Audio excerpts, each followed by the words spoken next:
Hello mga kalito, bale andito po yung motor po natin, dinala po nung ating mabait na driver ang ating motor para ma-change oil po dito sa motor trade. Ayan po. So bale sila po ang mag-maintenance po sa change oil. Bale ang babayaran lang po natin is yung presyo po ng motor oil, yung langis lang po ang babayaran po natin. Pero ang labor charge is free labor charge na po basta po sa mismong kinuhanan po ng motor. First time change oil po yan. Ayan. So, ayan, maitim na nga po. Wala pa pong isang buwan ang motor pero narge na po niya yung kung ilang kilometer ang tinakbo. Kaya, ayan, change oil na po. Ayan po.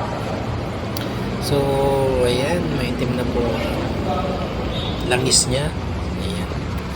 Ayan, ganda. Ayun, oh. Ang ganda po ng lifter po ng motor trade. Ayan. Kaya naiangat po ang motor bago po i-change oil. Ayan. So, hanggang dito na lang po. Bye. Thank you so much. Thank you for watching. Bye-bye.